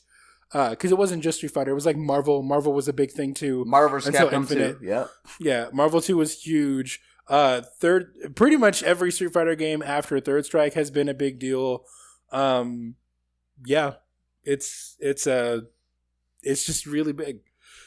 And it really does blow me away about Melee, a game that originated on the GameCube. Yep. Yes. It's still relevant like it is. Still running strong. Yeah. Yeah, it's crazy. Craziness. People are still finding out new tech in that game. That's ridiculous. So they're still finding stuff like that this far down the line. And I used to esports now to me are very much more on the radar than they ever were before. I always knew they were around, but I never watched tournaments and stuff. Now, I'm I want to see some of this stuff. It's becoming exciting. It's a multi-billion-dollar industry now. Yeah, insane. There are actual teams that people actually sponsor, and have coaches that are of notable origin. Like, companies are behind this now. Coke has a team. I think one of the internet providers has a team. It's a big thing now. Well, I can't wait to see what happens to it and where we're at in 5 years from now. It's going to be like Sunday Night Football.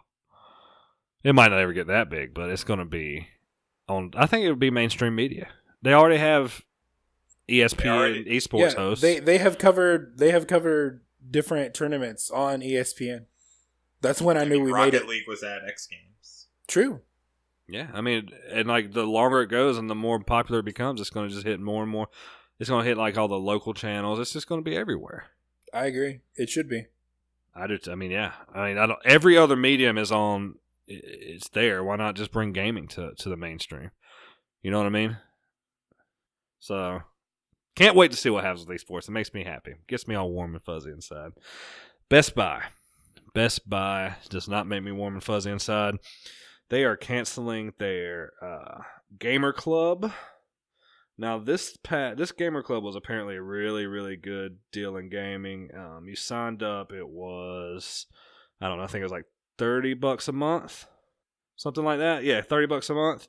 And it gave you 20% off all new video games and pre-orders. You also saved 10% off used games and received an extra 10% trade-in value.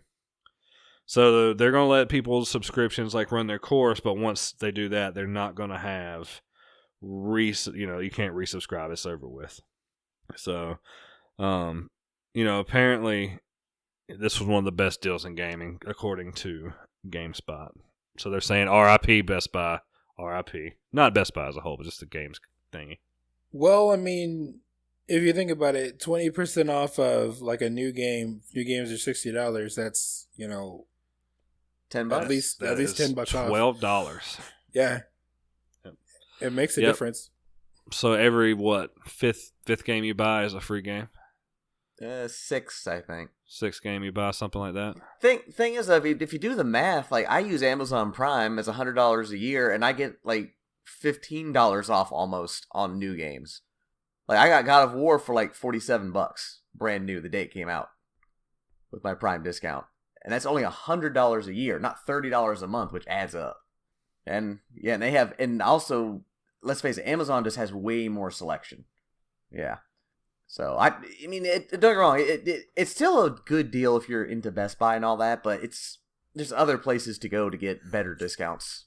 I would think it's probably better for games that aren't $60, like a lot of used games, and especially for the trade-in value. That's a big deal. That's very true too.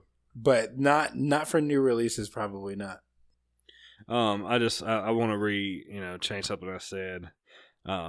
It's not $30 a month. I did say that originally. It's actually 2-year subscription was $30. Oh, yes. that changes everything. That might change the game a little bit. Whew. A 2-year membership costs $30. Wow. Can I still sign up? No, you I was can't. gonna say. That's the thing. You can't. I take back everything I said then. That's actually a fucking hell of a deal. Yes, that Yeah. changes the whole thing. Holy shit! 2 years for $30? Yep, and that offered the 20% off, 10% on use, and 10% trade-in. No wonder they had to get rid of that. It was good. Yeah. A little too good. It's real. Like it hasn't been, the Best Buy employees have said it. I think they might have said something on, they haven't said anything officially yet, but like you can see it on the website when you go to that portion of the website that it's pretty much done for. So, RIP to a good subscription. I'm sure something will rise up and take its place. Don't you worry. Let's hope so. Video games will never be too far out of reach. Yo, In a when you perfect find world. that shit out, PM me so I can sign up. I got you, dog. I got you, fam. All right, that was it for the news. Let's get in to what everybody's been waiting for. The E3 2018 predictions. I'm sure we've got them. I want to go everywhere from shit that's probably not going to happen, but you want to happen, to shit that we probably know is going to happen, to everything in between. Let me bust out my notes. Let me get my iPhone ready like I'm about to freestyle in the Karma's studio. got notes. I didn't take any notes. I'm just going to start thinking of shit off the top of my head. It's off the cuff. I'm saying I'm off the cuff here. I don't know, man. So anyway, let's do this in a gentlemanly fashion. Josh, go first. Give us some predictions. We'll weigh in on them. What you thinking? What do you think E3 is going to Well, where do you want to start first? Do you want to start with Sony, Microsoft, Nintendo, Studio? I just thought we were just going to give our general rundown. That's fine. I think we should start with general, and if we have like any specific area of, the conference to handle, then we could move from topic to topic there. That sounds perfectly fine with me. So to start things off, I think that Sony's probably going to win. Sony has been in a fantastic position basically throughout the last 6 months. They've been like killing it left and right over a lot of people, but I think that if there is going to be something that competes with them this year in general, not just for, this conference, I think it's Nintendo.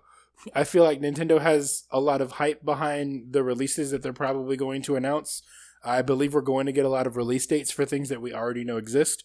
But for the most part, Sony's going to have the biggest shit. And people are going to love that with Final Fantasy. Is Kingdom Hearts still coming out on Xbox? Is that a thing? I think so, Yes. yeah. Yes, it is. Okay, so then I can't call that specifically a Sony thing, but like they've just done a lot of things right within these last few months, and the only thing that's fair. That's fair. I'll give you that. But the only thing that's really competed with that, in my opinion, is Nintendo and the rise of the Nintendo Switch. So that's my general prediction. I don't think we're going to have a lot to see from Microsoft. Or at least things we already know are there. We're probably going to get some expansions to some things, or some maybe slight exclusives. But for the most part, I think Sony's going to kill it. I'm actually 100% in your camp. I think it's going to go Sony, Nintendo, Microsoft. Yeah, I actually agree. What about you, Carmen? What you thinking? If any year is Microsoft's year, it could be this one.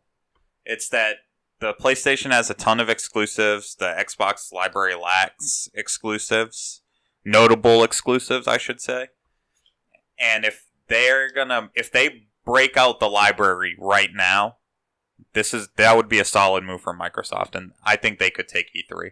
I think the hype of the Switch isn't enough. I think Nintendo really ends this whole thing in third, even with Smash. Only if Microsoft pulls the tricks out of the bag. If they don't pull them out, then they're dead at this point for this gen. So for my general sense, I think the Sony has consistently been top dogs at E3. They know what they're doing. We know the exclusives. I mean, we know what they've got in the bag, and there's still a few that, we're still waiting to hear. Last of Us 2, we know it's around. Do I think we'll hear a new IP? No, I don't. I think that we'll see more of the ones we know about. Death Stranding, Bloodborne 2, but I heard it wasn't in development, but I'm not sure about that, if I believe that. So we might see something like that. Last of Us 2. So I think Sony's going to be pretty straightforward. Nothing too out of the ordinary. Microsoft, I just don't know. I don't know what they can do. Are they going to... I mean, yeah, we got Crackdown 3 coming. We've got... I don't think Crackdown 3 is coming. I mean, it's got to come sometime. It's not coming. It's not coming this E. They're not giving you a date this E3. No way, no how. You don't think so? It's already been pushed back. If they haven't given us a date now, they're not going to give us a date at all. It's probably going to be canceled. No, they will not cancel. I don't think they're going to cancel it, but I don't think you get a date. Man, they were hyped for it last E3. It's been a year since they pushed this fucking game down. Yep, and we ain't heard shit about it, which is why nothing's going to change now.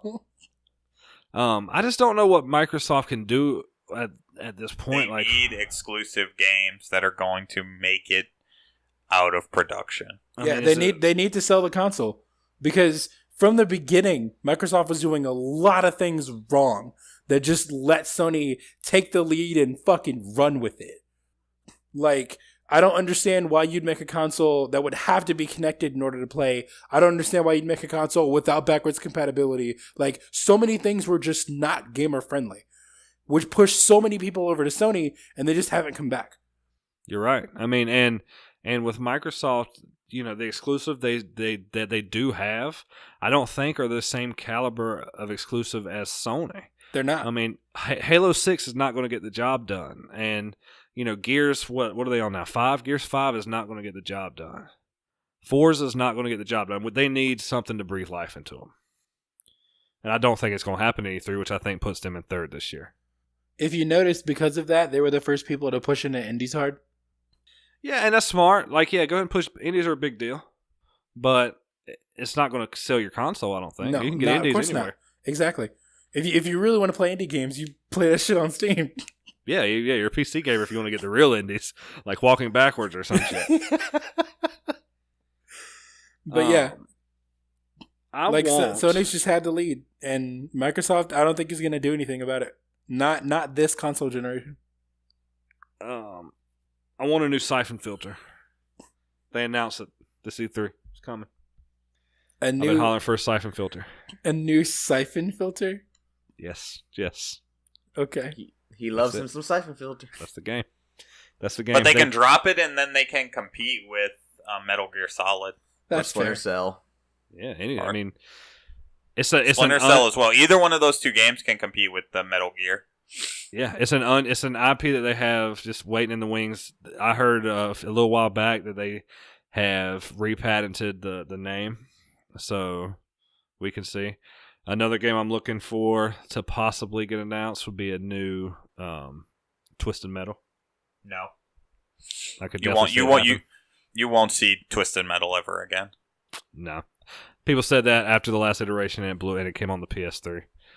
So I could definitely see. Pretty sure the whole studio that did it is gone, so doesn't matter. Any studio could pick it up. I don't think you'll see it. Well, we'll see. I mean, I would love to see it. That's one of my predictions. That's one of my want predictions. That's one of the lofty predictions as I have them in my notes. Lofty predictions. All right, so somebody else talk. I've been talking a little bit too long. Jeremy, say something. Well, I can say right off the bat, again, like everyone else says, Sony's going to take it. I think we're going to see some more of Last of Us 2. Possibly see some more of Days Gone. I would absolutely love, but I think it's a very long shot to see some Bloodborne 2. I don't think it's even being made right now, but I would just... I have Bloodborne 2 getting announced on my list. Like to hear both of you guys bring it up just even like almost solidifies me just a little more. Well, like I remember From Software said they were working on a new game, so they got my hopes up, but they said it was a brand new IP. They said it wasn't Bloodborne. Bloodborne 2, yeah. Yeah, they said it was a brand new IP, so it's not Dark Souls or Bloodborne. I think they also said it was not going to be exclusive to PS4. Oh god, there was something else I had to. I guess moving on to Xbox. I have like no idea what Xbox is going to do. I never really follow them. I will say they have surprised me the last couple of years, mostly because I really don't expect anything out of them, and then they come out, and they usually don't talk about anything I care about, but they do talk about things that most people do care about. So I think they'll do pretty good, but I do think they'll come in last. I do remember. I think we're gonna finally see some more on that game that Sony announced 2 years ago. That one that I think Insomniac's working on, that samurai game. Remember what I'm talking about? Samurai. Yeah, it's like Tsubaki something or other. Yeah. I mean, I know what you're talking about. I think we'll see some more of that. Nintendo they'll show some more of that Mario Rabbids Donkey Kong Tropical Punch Pirate Blend, whatever the fuck it's called. We'll see some more of that. We'll definitely get Smash info. So I think by E3 we will know for sure if this is a port of the Wii U Smash with extra characters or if it's just a brand new Smash. I got a feeling if I'm going to make a prediction, I think it's a brand new Smash game. It could go either way. It I really agree. could. I'm leaning towards new. Yeah, it could go either way. I wouldn't be surprised either way, let's put it that way. I think we'll also get announcements of more ports of Wii U games to the Switch. We need them. We'll just get ports in general. Yeah, Nintendo. I think that if the new Smash is in fact a brand new Smash, I think that's the only new game they're going to announce for the Switch. I don't think we're going to see Zelda Breath of the Wild 2 or anything like that. I think it's going to be just brand new Smash and then a bunch of ports. But it'll be good ports and they'll be enhanced ones people want, like probably the Mighty 101 or whatever it is, that game that people liked.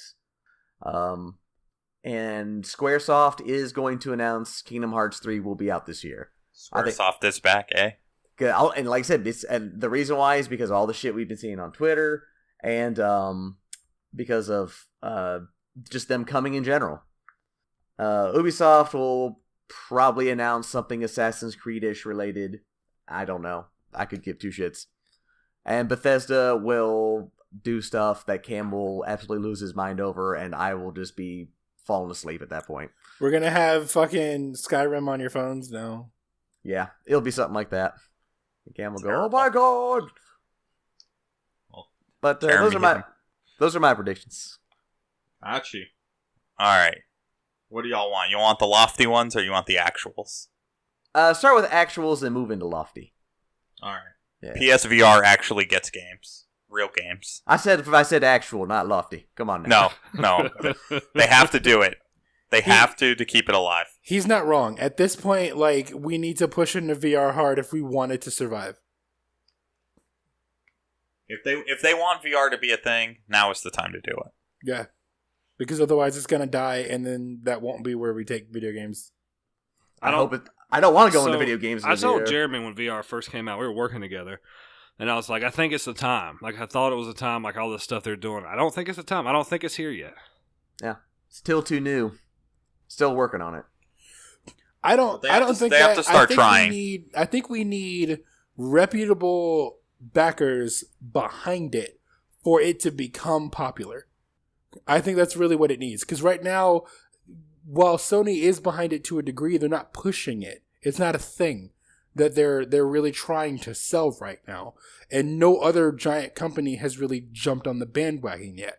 And I feel like whenever all the big names get behind it, that's when we'll really start seeing a lot of VR games with the VR equipment that we can use to make good games. The thing is, though, the current moment is too much of a gamble. They want safe, easy money, and VR is just not it right now. That is correct. And safe, easy money is not how the video game market got created. But I agree. I agree. That's my take on that. Yeah, that's why I said it's not going to happen right now. If it came out the gate and it was a smash success and people were buying them up like they were buying the Switch, yeah, we see a lot of really good VR games right now. But because it had a lukewarm reception, it's going to go away and it'll come back in a couple generations and have another shot. I think whenever we have VR that's a bit more affordable and that has a bit better of a lineup and better technology behind it, we'll probably see more companies want to jump on board. Absolutely. So far, I mean, really the only main, not to cut you off, I was just saying, like, Bethesda's jumped on board with VR hard. They're really the only company I can think of right now who's really jumped behind VR that hard. I agree, yeah. Yep. That's it just needs to get some better reception. And exactly. All right. Like I said earlier, Bloodborne 2 gets announced. We already had plenty of discussions about that. I think we're going to get a new Forza. We're going to get Halo 6. And I have on here that Microsoft needs to announce exclusives, like I stated earlier. I agree they need to. It's just will they? Will they is another thing. Yeah. We talked about Smash. It's going to get a title. I think it's a new game. We'll get a release date.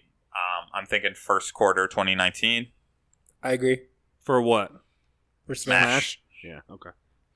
Unless if it's a port, you get it holiday 2018. Yeah, but if it's brand new, it's probably like March next year. Yeah, first quarter. I think they're going to do a ton of ports. I think they need to pull every third-party developer they can find and say, hey, do you want to bring your game to us? I think if they can figure out a way to dumb down Diablo or dumb down Overwatch, you could get some really killer games on the Switch. Overwatch on the Switch is a dream game.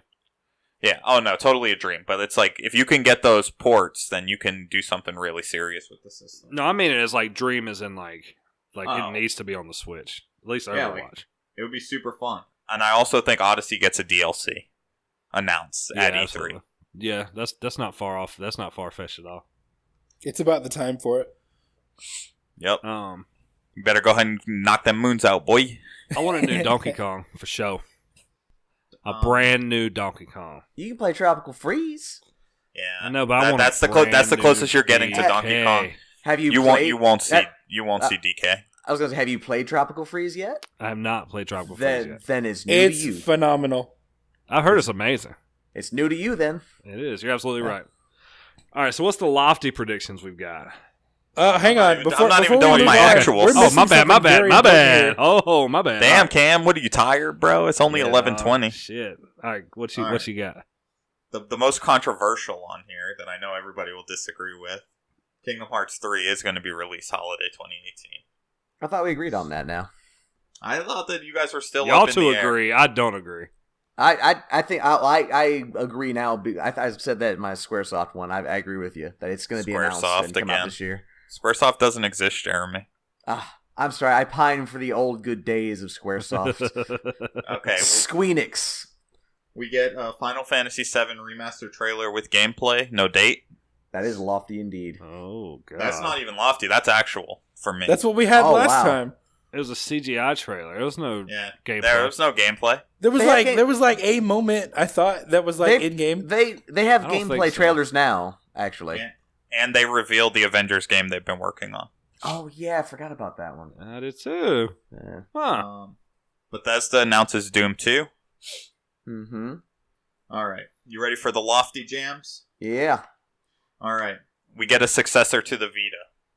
Ooh, that I heard. All right, you know what's funny is you laugh, but I saw some articles today that they might be doing something about that. Sony said they're exploring many options for handheld options. Oh, So- so that don't mean jack shit then. So yeah, lofty. And my biggest lofty thing for Sony is that they end the conference with just a big ass 5 on the screen as soon as they end, letting them know that the PS5 is indeed coming. We'll see the PS Vita 2 before we hear about the PS5 this year. All right. I don't think Crackdown gets a date. I said that. So Nintendo lofty. Pokemon Red and Blue 2 remakes of the original. Oh, okay. Okay. Well, we do know that the Pokemon Switch games are not like new entries. They are going to be remakes of something. And I think that the last information we got on it was that it's supposed to be like the remake of Yellow. Correct me if I'm wrong, but weren't Fire Red and like Sapphire Blue, weren't those already remakes? They are Fire Red and Leaf Green. They were remakes, including the all of the original 150 with like the newer concepts at the time, like abilities. Yeah, so I don't think you'll ever see another remake then. I think it's already been remade, so it's done. See, I don't think so. I think that they can redo it as just the original game without the additional abilities and have a hit. I disagree. But that's your lofty dreams. I also think that they could possibly announce a pro version of the Switch. Too soon. Too soon. Definitely in the future, but too soon. And then the last two lofty things that I have is that Bethesda announces either a Game of Thrones game or Elder Scrolls 6. Bruh, that's my lofty one. That's more like my hopeful one. And then Square Enix announces Final Fantasy 16. Oh, yeah. Seems soon, but they need to put it on the radar with the way that the development cycle works for these games. Yeah, if we want Final Fantasy 16 by 2050, they gotta announce it today. They needed to announce it yesterday. Exactly. All right, Josh, what you got for some lofty predictions? So, when we define lofty, are we defining like things that we would like to have happen that we know probably aren't going to happen lofty? Like pretty there's much. a sliver of a chance. Okay. My first thing is we get Metroid Prime 4 at some point in 2018. Oh. That is Okay. very lofty indeed. Okay. Okay. Yeah, but you got the right idea, Josh. I love it. That's the one thing that I'm wanting to hear more of is Metroid Prime 4. Yes, I'm right there with you. I'm really excited to hear about this game. So there's that. I do think that, or at least a lofty idea of mine is that Sony's going to jump on the Switch bandwagon and have a handheld console that is basically the Vita but better, because that's basically what the Switch is. Yeah. So after seeing Nintendo's, their success with what was basically their product, they're going to clean that up and then compete in that market. I believe that is the thing that Sony will do. But it's lofty. If it is going to happen, I don't think it may not happen exactly here, or it may not be announced here. But I think a lofty idea of mine is that it would happen now, because now would be a good time to expand into that market. I would say that another thing I'd like to see is, so last E3 we got. Are you guys familiar with the game Phantom Dust? I know you're not all Xbox people. So Phantom Dust was this in the original Xbox. Phantom Dust was this. It's kind of like a card game, except there's an aspect of like actually being able to move your character around and influence the world around you. So it's kind of like a card battler with an aspect of movement and skill. That was re-released on the Xbox One, and nobody thought it was going to happen. Like nobody ever thought that game that had an extreme cult following, the community for it was huge, even though the game didn't necessarily do commercially well. I believe Microsoft is going to do more of that. They're going to find more of these games that have passionate fan bases and re-release them in some way. Okay, I'll get behind that. I have heard of Phantom Dust. I never played it, but I've heard that name. It's great. It's really weird and extremely Japanese, but it's very great. Old Japan. All right, what else you got? Was that pretty much cover it? That pretty much covers it. Everything else has already been talked about. Man, for me, so probably my I don't know, probably my loftiest prediction, like coming onto this, was the fact that we would hear a new Sony handheld. I think it's possible, but I think it's one of those lofty predictions. Another one would be Diablo 4. Blizzard announces Diablo 4. We get a teaser from Bethesda of the new Elder Scrolls proper, not online, the new proper entry into the Elder Scrolls. And we get more hardware from Microsoft, like a new iteration of the Xbox One X. Why? Because that's what they do. That would be so stupid. People said that about the Xbox One X. That's really all I have for Lofty. One X One. Yeah, Xbox One X Pro. Or like Xbox One XS or something. I don't know. Yeah. I mean, they could go for the Slim. Something. I like some type of hardware extra small announcement, like their sales. Yes. Very, very true. Elder Scrolls is part of my most anticipated. Like, I need to see this from Bethesda. They're gonna show it. They have to. It has to be coming. Unpopular opinion. I hope they let the Elder Scrolls series die, because they're not. Like, not that I don't like the Elder Scrolls games, but we've had Skyrim for so long now that they either need to let it fade and then bring it back, or they need to give us a new game right now. Because I'm fucking sick of seeing Skyrim. You ain't the only one, buddy. I'm sick of it. Fight, you two. Go. Put the gloves on. Duke it out right now. Cam, hit him with it. Oh, no, but Skyrim's probably my favorite game of all time. I enjoyed Oblivion. I love Bethesda. Bethesda's my favorite company. Like, Elder Scrolls Online is not a good proper. You sound follow-up. so convincing right now. I'm you're sitting here like but Bethesda is, like, my favorite. What do you want me to get up, start fucking yelling? People are sleeping. No, I need to go to sleep. But no, for real though, like, Skyrim has been my favorite game. I think the Morrowind world is amazing. And like, as far as open world games go, Bethesda can't be topped, and I'll say that with Skyrim being a perfect example. Okay, so here's an unpopular opinion. I think that Oblivion was better, and I personally think that, I'm personally mad at Bethesda for popularizing shipping unfinished games and fixing it on day 1 and 2 patches. Thank you. Hey, at least you fix it on day 1. Why don't you just leave it in development for another month and fix the problem to begin with? I'd like to throw in there, they don't fix it day 1, the community fixes it day 1. Also fair. Yes. The Skyrim community has done more for Skyrim than Bethesda ever will. The Skyrim community has made a better Elder Scrolls game than Bethesda. Also fair. Yeah. The Skyrim community is one hell of a community. That's why the game is still relevant now. Exactly. No one likes vanilla Skyrim. They want Macho Man, Randy Savage Dragons, and Thomas the Tank Train ninjas all over the place. Because that's the mods. Shit that's fun. But no, Bethesda as a company, I think creates, in my opinion, they create the best open world games. Glitchy, yes. But the best open world games have came out of Bethesda Studios. I disagree. I think Rockstar makes the best open world games. I was going to say, have you played GTA? So, have you played Red Dead Redemption? I played the GTA series, and I played Red Dead. And I would put Fallout and the Elder Scrolls series against both of those, and I think they come out on top. I can say, as of someone who does not enjoy either Bethesda or Rockstar games, I have to agree, Rockstar does better games. Like, I can at least get into the side missions there and not have them fucking glitch out to all hell. All the fucking side missions in Skyrim are just boring as fuck. At least in GTA, I can cause some fucking mayhem and hunt Bigfoot. You can hunt Bigfoot, and you can also pick up hookers and get your money back. Exactly.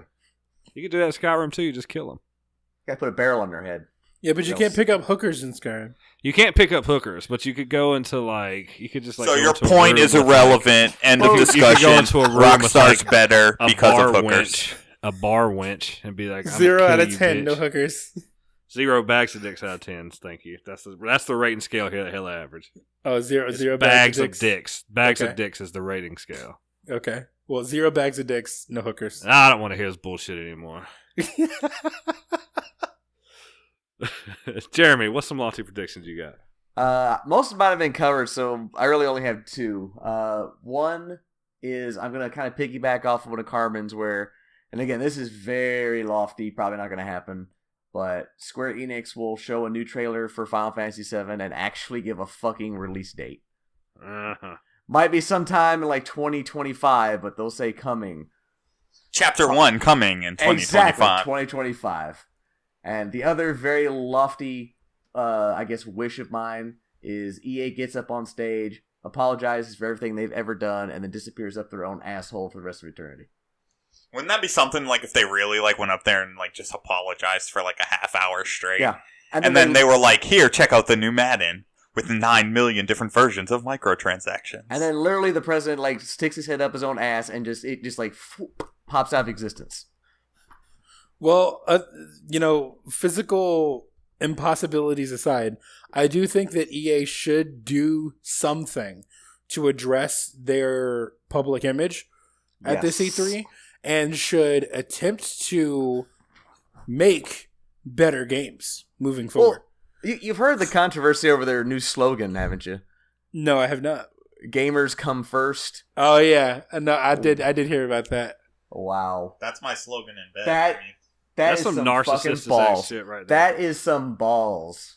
And I think it's part of their I think it's part of their long-term plan to fix their image.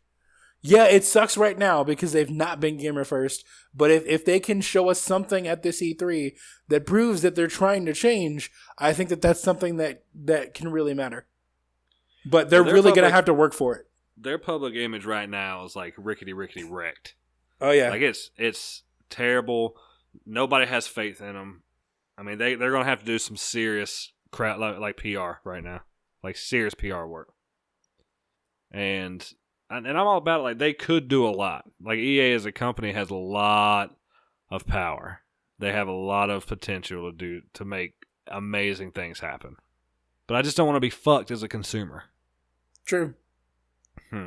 Star Wars Battlefront. Oh my goodness. E3. Can't wait for it to happen. What is it, June 8th? I think. I think so. Can't remember. Yeah, I think it's in that time. That's like early June. June 11th, maybe. Fuck, I can't remember. I'm terrible with this. I don't remember my own birthday half the time. Don't Video remember games. my birthday. It's because you're so tired. I know, it's so past his bedtime. It's so bad. I'm sitting here like zonked out, thinking about video games, thinking about shit I want to happen. I apologize for that. It's probably my fault. No, you're this fine. is fantastic sitting here and talking about video games for 2 hours. I'm so down with that. But Cam's a little baby who has to be up early in the morning. I just like sleep. Who doesn't like sleep? Like your ass is gonna go lay down and actually fall asleep immediately. Bro, you're gonna I'll go go play lay your down. You're gonna go play your Switch. Don't even lie. No, I'll go. Don't lay even down. lie, motherfucker. I'll hit Twitter for 5 minutes and I'll be out like a fucking light. Now, you want to talk about my bedtime? I think Jeremy just might as well stay up because this dude will wake up at 3 a.m. Oh yeah. Well, I don't have to go until 10:30 tomorrow, so I'll probably get up at 3:15. Okay. My guy. There you go. So I have thoroughly enjoyed about talking. I can't even talk now. I have thoroughly enjoyed talking about video games with you guys. Did y'all enjoy talking to me as well? Of course. I had a Yes, blast. sir. Hey, that's what I like to hear. I mean, I I've been should- doing I this for should come here 51 more weeks. often. You should, Josh. I loved having you on. Come anytime you want. Yeah, dude. Just let me know what's going on, and I'll be more than happy to give my 2 cents. So go ahead and let them know where to find you. You know, you're streaming now. You just let them know. Everywhere you are, let them know what's up. So for all the people listening who have reached this point of the podcast, thank you so much for listening to us talk about nothing for forever. But if you do want to find more of me and enjoy my voice, I'm on Twitch at Josh Plays Tonight. That's my Twitch name. I'm also on Twitter at JPlayTonight. That's the official Twitter of my Twitch stream. And I'm also on Facebook at Josh Plays Tonight as well. Boom. There you have it.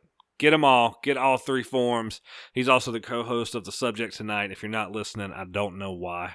I mean, it's one of my favorite podcasts. I listen to it every week when I work from home. That's my work from home ritual. I put that on. I catch up on all the episodes that I've missed, and I just rock out. I love it. I am a little behind. I think I'm 2 episodes behind, so please forgive me. It's okay. Anytime you want to come on, you're welcome back. We'll have another 2-hour conversation about the lovely state of video games. Oh, man, I got a lot of shit to say. Yeah, and I love it because I've been stuck in this room with these 2 old fuckers for the past 51 episodes, and the shit gets old. Hey, you've only been stuck with me for about 49 episodes. I love you guys. Carmen, hit him with the rundown. You can check us out on our website, hellaaveragegaming.com. Like us on Facebook, Twitter. Subscribe to us on YouTube, SoundCloud, Stitcher, iTunes, Google Play. And if you want Cam to have a reasonable bedtime, support us on patreon.com so he can stop crying. And on that note, stay hella average. Hella average. Peace. Jeremy, did you say anything? Did you say bye? I think it was just, yeah. Good night, everybody. Good night, Rita baby. Good night. So sweet.